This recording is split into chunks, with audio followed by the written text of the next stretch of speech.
If you're ready to take your destiny into your own hands, you've come to the right place. This is The Bulletproof Entrepreneur, featuring interviews with the most exciting and amazing entrepreneurs. Here's your host, Chi Odogu. Hey everyone, thanks for tuning into the show today. If you love what you hear on today's episode of the podcast, go to iTunes and leave a review and a comment. It helps other great listeners like yourself find the show. And of course, you can always find more episodes of the Bulletproof Entrepreneur podcast at www.odogwu.com. And without further ado, on with the show. 2, 1. Hey everyone, welcome to the show. I have a great guest on the line today. I'm talking to Vern Oakley. Vern is a teacher, speaker, author, and filmmaker. He wrote a new book recently titled Leadership in Focus. He creates films for Fortune 500 companies, universities, non-governmental organizations, and lots more. He's worked with big companies like NYU, Pfizer, and many, many more household brand name companies. He's a master at video storytelling and helping leaders connect with their tribe in an authentic and genuine way. I'm pleased to have him on the show today to tell us a little bit about storytelling, creating branded content, expert positioning, and stimulating action using the awesome power of video. So with that said, Vern, welcome to the show. Thank you. What a great introduction. Looking forward to talking to your audience today. Great, Vern. So tell us a little bit about yourself. I know I spoke with you in the pre-chat, but tell us a little bit about how you became, a maestro at video storytelling. I kind of stumbled into this. Early in my career, I was directing theater in New York City. I had done some television news work in Washington, D.C. I was looking to combine the storytelling skills that I'd created in the news room with sort of the mastery of acting and emotions, the theater. And I got the opportunity to do a film for Canada Dry early in my career, and it was incredibly successful. Got a standing ovation at a conference that I was showing at. And I thought, hey, this is kind of fun. We get to make films that are creative. We get to think of the way that they will be creative. We get to sell them and get to play them for audiences and have them react to it. And it was a brand new thing to me. I didn't realize at that point in time that companies actually were making films in the same way that Hollywood did or television did. Growing up, for example, were you that kid that had a camera that was making videos at home, or you just kind of fell into it while you were learning in college? Okay, you peeked on my Facebook page. Of course I did. Yeah, no, my parents were kind enough. They bought me a Super 8 camera when I was a kid. And so I would take the family movies, when we go on vacation or at Christmas or Thanksgiving. And, it was always fun to me to try and get real reactions. I mean, I think that was what was like. I'd love to see my grandmother be surprised or say, "Put that camera down, Vern," or my sister to start hamming it up. So I liked that interaction between the camera and the individual, with me being safely behind it.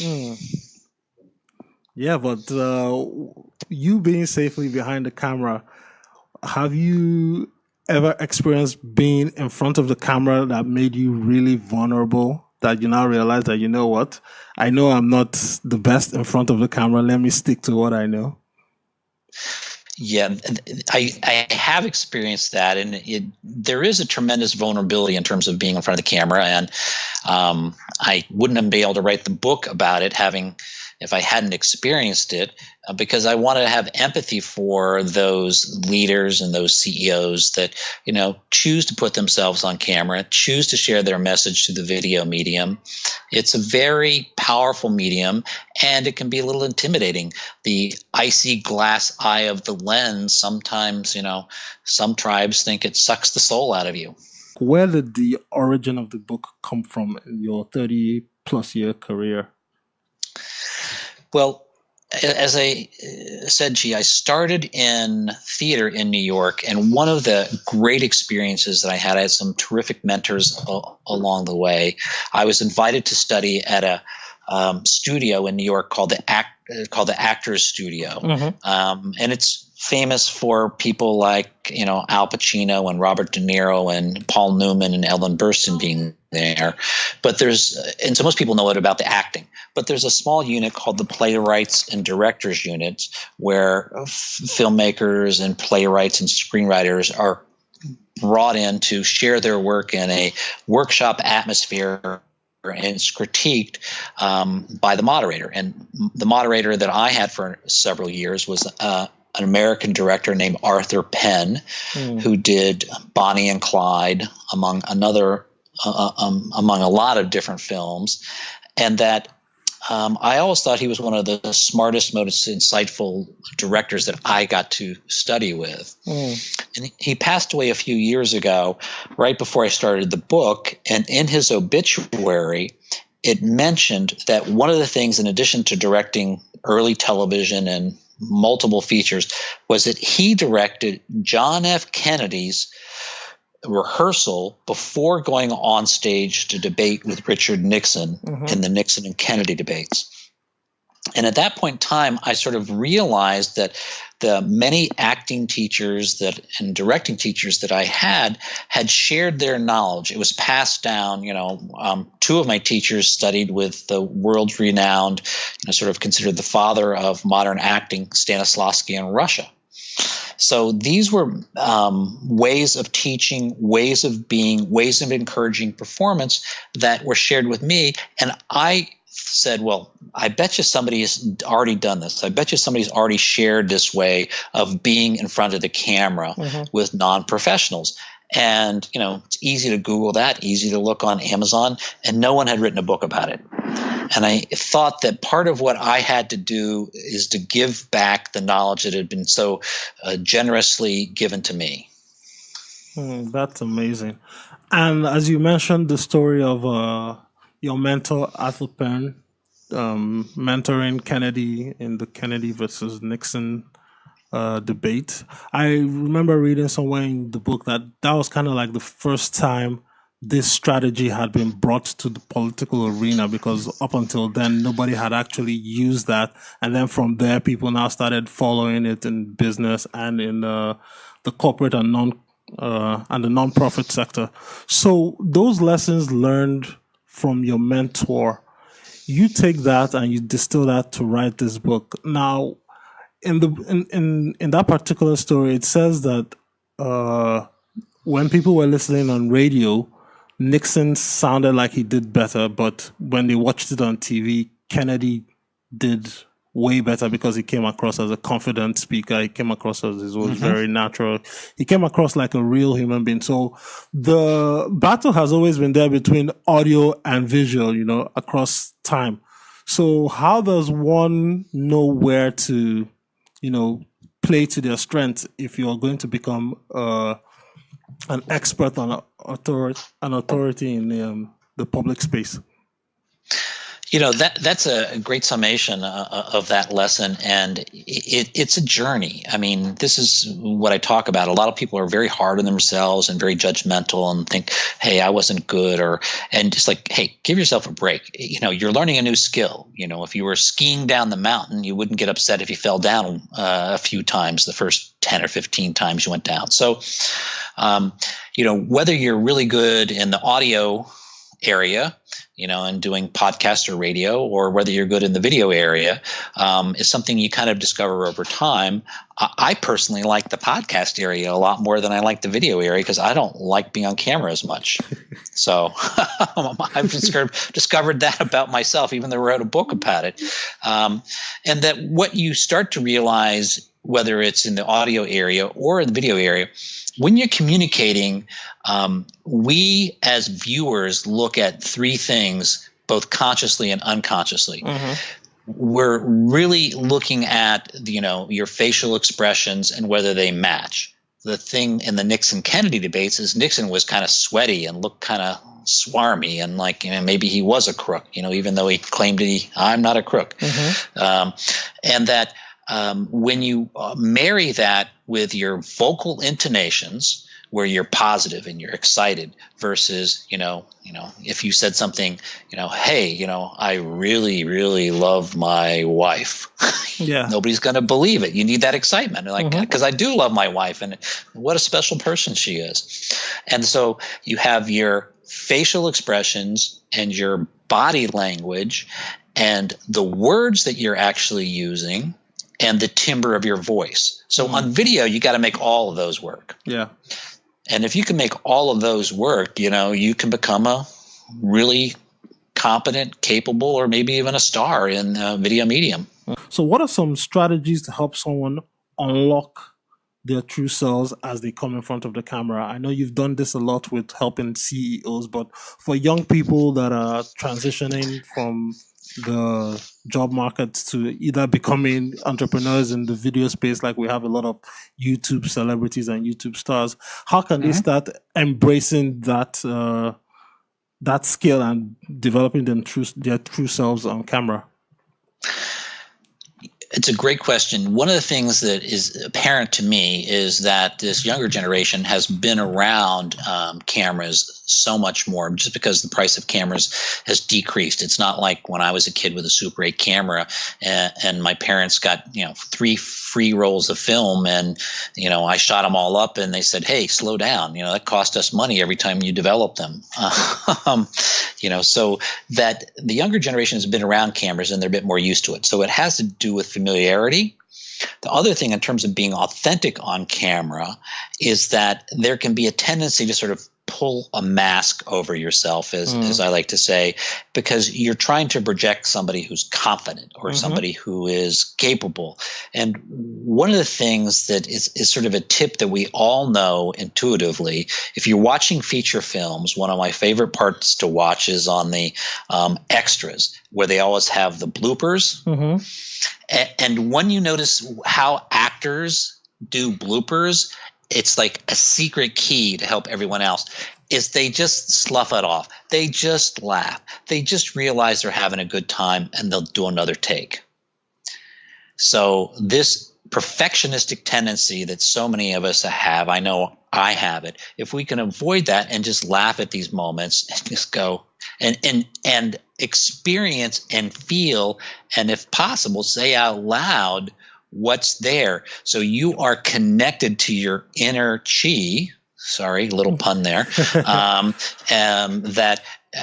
as you connect to that and bring that forward, the lens is a magnificent instrument for capturing that. So the other thing I like to say, and this sounds so simplistic, but is so true, is people forget to breathe.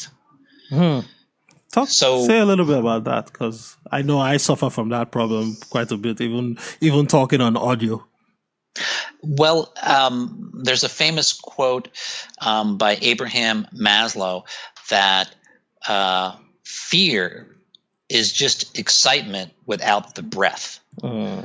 So what we're talking about is people being afraid of being on camera. And so if you start to breathe, and you realize, hey, this is really exciting. It's like if you change your mental attitude, the way you're viewing it as something playful.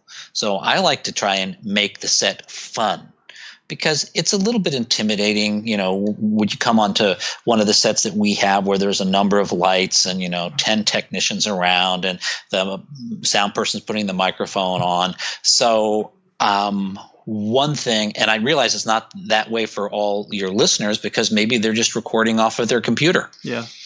Maybe they're just recording off of their iPhone. But, what you see on YouTube and the YouTube stars out there, which is a great model, is that they're having fun. And so having fun and making sure you breathe, I think the two biggest things you could do to be authentic. And as you were talking about that, I remember that I think the fear actually comes from insecurities that people have, that people might judge them for not being perfect or not being good enough. And that reminded me of one of the stories in the book, The King's Speech by King George and his voice coach. I want to say Lionel. I forget his last name. Yes, Lionel. Yes. So I remember in that speech, and I also remember, I think it was in the movie too, that when the voice coach asked him that, you gave a great speech, but you still stammered. Why did you stammer on your W's or something like that? And the king was like, I had to let people know that it's still me, it's still Georgie that Right. everybody knows is a stammerer and a stutterer in the UK. So how can people embrace their insecurities and their flaws to help them magnify the connection to people, to their audience? Yeah. So that's a deep and complicated subject. I'm going to try to simplify it. So I'll just take a crack at it from my own personal point of view. I can be insecure. I can think I'm not having a good day. I can be uptight, and that I like to say those are all emotions. So if we can just recognize that emotions are just like clouds in the sky, they just kind of float by, and in 5 minutes, the sun may break through. So you don't have to internalize that emotion. You don't have to accept that emotion and embrace it. You just have to acknowledge that that's what you're feeling in that moment. And that the more you are connected between that's what I'm feeling in that moment, and you can even say, hey, I'm feeling a little insecure.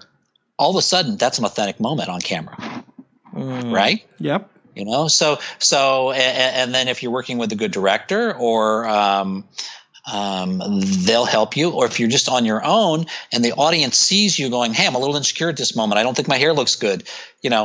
People gravitate and want to see real moments. That's what touches us. That's the connectivity that happens, and that vulnerability that you're expressing endears people to you, as opposed to the perfection that we think people will want to see. That's very interesting. Now, you just mentioned the director. So what's the role of having a team in production? I know you work with a lot of CEOs and executives. So what's the role of having a good team, a good director, a good scriptwriter, a good production team supporting the person in front of the camera giving the talk? It just makes everyone's life easier, because everyone has a role and responsibility. So the director's role and responsibility is to make sure that the talent is performing, connecting, looks good. The director of photography's role is to make sure that the lighting looks good. The script may have been, written by us or somebody at the company, or even the person who's going on camera. And so one of the roles that the director has to perform is to make sure the script is actually communicating, and that the director has to make sure, like we were discussing earlier, that the words, the voice, and the body language all align, because those are the most important moments that will actually be in the film. Those are the real, genuine moments. If the voice, is fine, but it doesn't align with the body and vocal intonation, probably going to do a different take. The other key crew members are the sound person.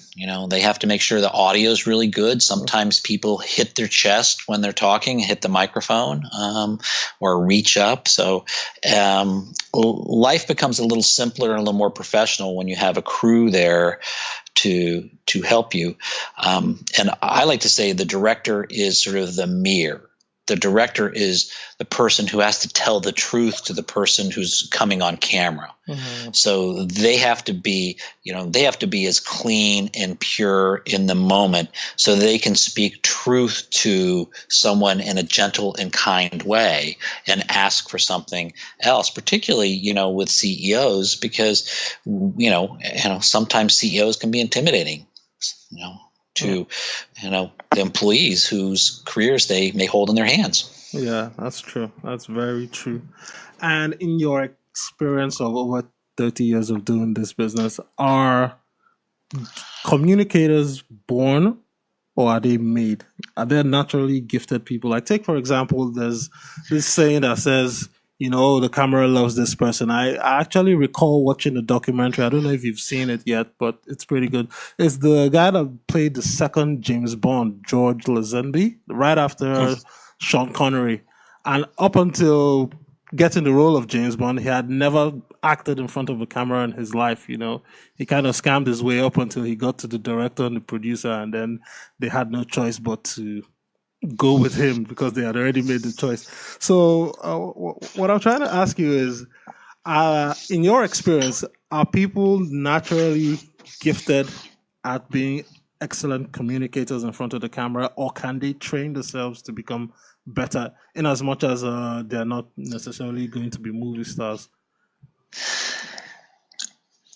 In my experience, what I've observed is that the camera loves certain people, and you don't really know it until you put the camera on them, and it's pretty incredible. And that's why Hollywood has something called the screen test, because they would bring out a number of very talented and attractive men and women, and they actually had to put them in front of the camera to see if they sort of had that magic.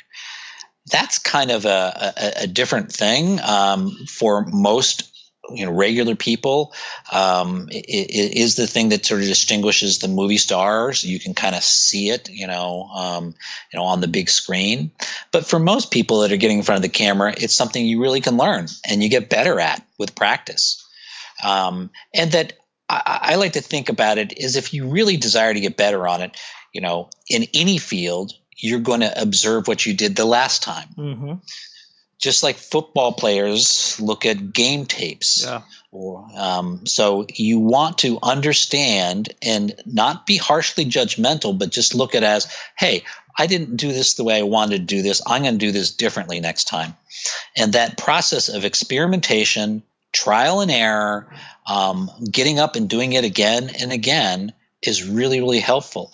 And what you start to realize is that many of the stars in Hollywood got to be so good at it that they would actually tell people what director they wanted to work with, what lighting person they wanted to work with, and how they wanted the lights actually be set up for them, because they knew what side they looked best from. Oh, that's pretty interesting. And as we start to wind down the show, I have a couple of wrapping up questions for you. So we've talked a little bit about producing a great video for people to consume. But on the other side, we're also going to talk about, the person that's going to consume the video, the audience or the tribe. How important is it for a communicator to know and understand their audience before creating a particular message that will hit home with the audience and resonate with that person? I think you've hit upon, as we're wrapping up, the most important thing is you really have to understand your audience. I don't care whether you're making Game of Thrones, or you're making a corporate video, or you're making a film on Kickstarter, or you're making the latest Star Wars. You need to understand and respect your audience. You need to entertain your audience. You need to tell them a story that is intriguing and surprising to them. And you need to give them the kind of experience that keeps them watching the whole time.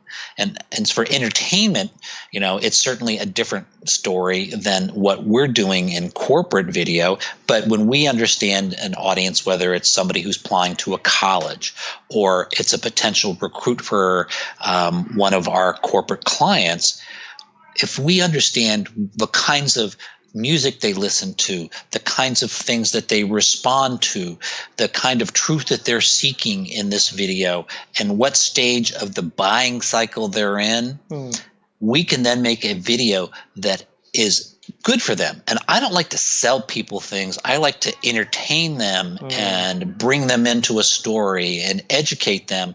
And people don't like to be sold things these days. So it's a different way of looking at it, but it all starts, as you suggest, with the audience. Yeah, and I think I've heard somewhere that education is the new selling, that if you're not able to educate and entertain your audience, you're not going to get much out of the relationship, because that's the only way people respond these days, is by getting educated and entertained. That's true for me. And my second to the last question before I let you go make some awesome movies for people is what gets you excited to come to work every day? Well, what gets me excited to come to work every day is the fact that when I look at, government and business and religion and the state of the planet, I really think that business is going to be a huge part of the solution. And so if we can have businesses that are conscious, that want to do good within the world in providing jobs and treating the environment well and having authentic leaders, that kind of business is going to make a huge impact. And I feel like we're storytellers for the next generation of planetary leaders. And so when we're working with a company that has those kind of values, and I am the designated storyteller, it's just amazing. It's such a rich and rewarding career. So a lot of listeners are mid-career, early career people that are trying to strike out on their own and make it in the world. And many people would want to follow in your footsteps. So how can people learn to become better visual storytellers, kind of like what you did to get to where you are? Well, there's a few things that I did. I didn't go to film school, so but I took a number of workshops with people who I considered some of the best in the industry.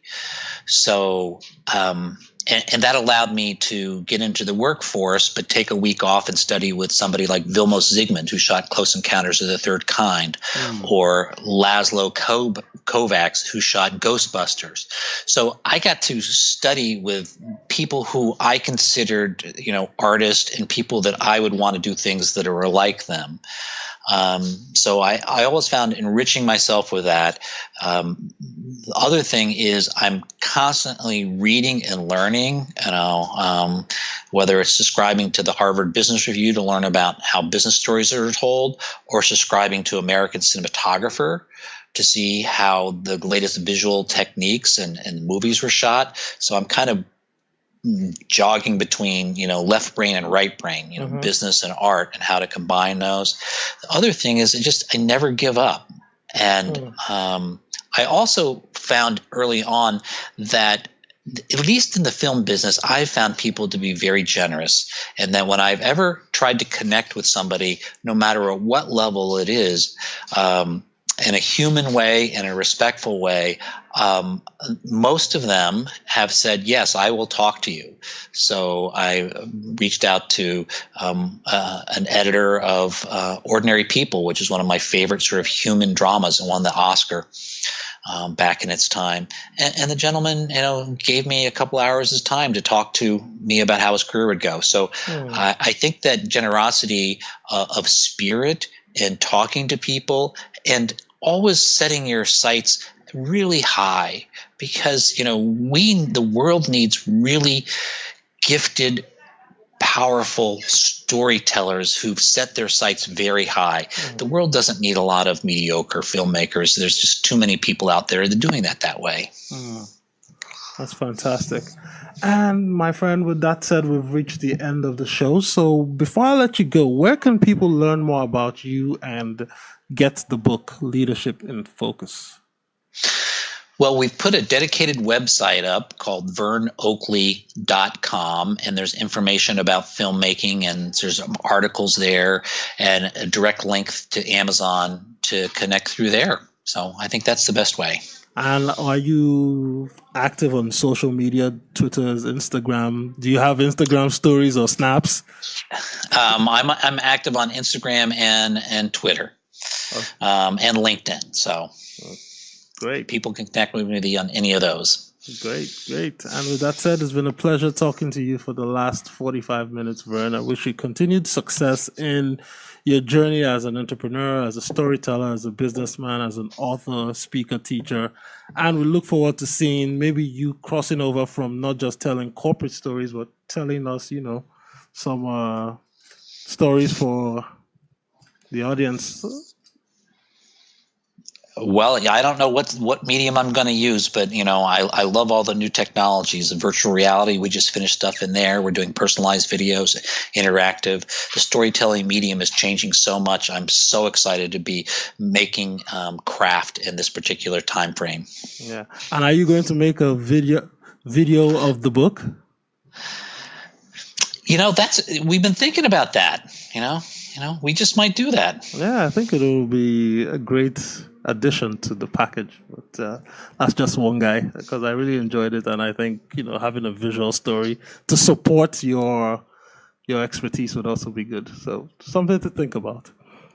Thank you. Appreciate it, G. Great. Hey, everyone. Thanks for tuning into the show today. If you love what you hear on today's episode of the podcast, go to iTunes and leave a review and a comment. It helps other great listeners like yourself find the show.